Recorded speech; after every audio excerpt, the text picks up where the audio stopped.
आज का हमारा विषय है स्वद्रव्य पर द्रव्य। भाई और बहनों, स्व और पर, द्रव्य का मतलब होता है वस्तु, सब्सटेंस, एलिमेंट, और अंग्रेजी में उसको थिंग भी कहा जाता है कि कोई भी वस्तु वह स्व मतलब मेरी खुद की है, पर का मतलब पराई है। तो ये दोनों स्वद्रव्य और पर द्रव्य कहलाते हैं। खुद की वस्तु और खुद का एलिमेंट, खुद का सब्सटेंस, और पर द्रव्य का मतलब पराई वस्तु है। तो ये हमें समझना पड़ेगा। हमारे जीवन के अंदर दोनों का अस्तित्व है।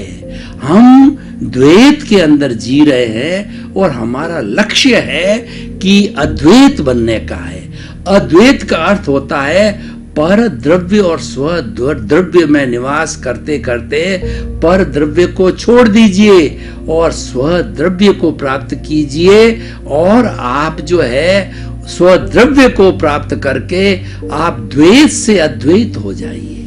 मानव जीवन का लक्ष्य, मानव जीवन का गोल, मानव जीवन का टारगेट है स्वद्रव्य को प्राप्त करना। स्वद्रव्य घर का मकान है, पर द्रव्य किराए का मकान है। किराए का मकान अगर हम लेते हैं तो मालिक हमें कभी भी छुड़ा सकता है, क्योंकि वह पराया है। और खुद का मकान होता है, हमारे नाम की रजिस्ट्री होती है, और उसको समय समय पर अगर रिपेयर कराते हैं तो हम स्वयं उसका उपयोग करते हैं, हमारी संतान करती है, और आने वाली जनरेशन्स जो है उसका उपयोग करती रहती, क्योंकि वह खुद का मकान है। इसलिए भाई और बहनों, मैं अपनी देसी भाषा में ये बात करना चाहता हूँ कि आप किराए के मकान की इच्छा न रख करके और जो है स्वयं का मकान बनाइए। स्वयं का मकान का ये अर्थ ये होता है कि जियो बाहर और रहो भीतर। आपको बाहर जीना पड़ेगा, आपको पर द्रव्य में रहना पड़ेगा, क्योंकि हमारा जीवन जो है द्वैत का जीवन है, लेकिन हमारा लक्ष्य अद्वैत बनने का। अद्वैत का मतलब एक, और उसको स्वद्रव्य में आना। तो हमारी स्वद्रव्य है हमारी आत्मा और हमारी कॉन्शियसनेस, हमारा जीव, जिससे आज जो मुझे बुला रहा है उस आत्मा को प्राप्त करके हर जीवित प्राणी जो है अपनी अपनी अलग अलग एक्टिविटीज करता है। मन वचन की सारी क्रिया जो है वो आत्मा की हाजिरी से होती है, आत्मा की प्रेजेंस से होती है। अगर ये जो हमारा पुतला है ये स्वद्रव्य और पर द्रव्य जो है दोनों से मिलकर के बनाया है, ये मिश्र चेतन है, ये जड़ है, और ये जो जड़ है सारा ये पर द्रव्य है। जड़ विनाशी होता है और चेतन अविनाशी होता है। तो हमारा स्वद्रव्य है वह अविनाशी है, वो सच्चिदानंद है।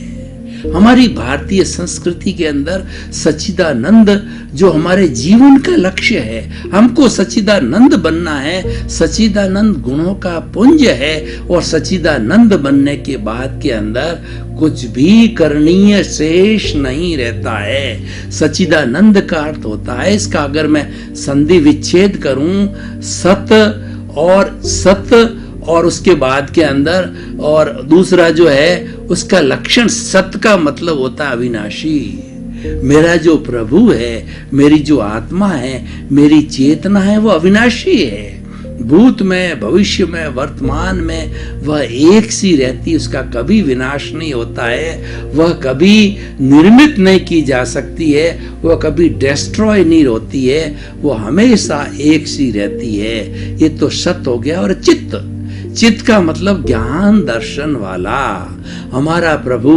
हमारी आत्मा, हमारा भगवान, हमारा ईश्वर, हमारा हरि जो भीतर बैठा जो स्वद्रव्य है वो ज्ञान दर्शन वाला है। दर्शन का मतलब होता है फेथ और ज्ञान का मतलब होता है नॉलेज, यानी हमारी जो चेतना है वो ज्ञान दर्शन वाली है। ये ज्ञान दर्शन दो शब्द क्यों बताए गए हैं? दर्शन का मतलब सामान्य अर्थ के अंदर देखना, फेथ करना, और ज्ञान का मतलब है उसकी डिटेलिंग करनी। जैसे कि मैं इस कैमरे को देख रहा हूं, ये तो दर्शन हो गया, और फिर मैं ये जानकारी करता हूं कैमरे का ये मॉडल है, कैमरा कितनी कैपेसिटी का है, कौन से साल का मॉडल है, इसकी क्या एफिशिएंसी है, इन सब चीजों की जानकारी करना ज्ञान कहलाता है। इसीलिए भगवान महावीर ने बताया कि उत्पाद वे द्रव्यात्मक सतह, यानी इस विश्व की कोई भी वस्तु का अस्तित्व तब है, उसकी एग्जिस्टेंस तब है कि उसमें उत्पाद होता है, उसमें वे होता है जिसको कि हम पर्याय बोलते हैं। इनके होने के साथ ही वह द्रव्य मतलब स्थायी होती है, और ये तीनों चीजें मिलकर के उस वस्तु का या व्यक्ति का जड़ या चेतन का अस्तित्व बनता है।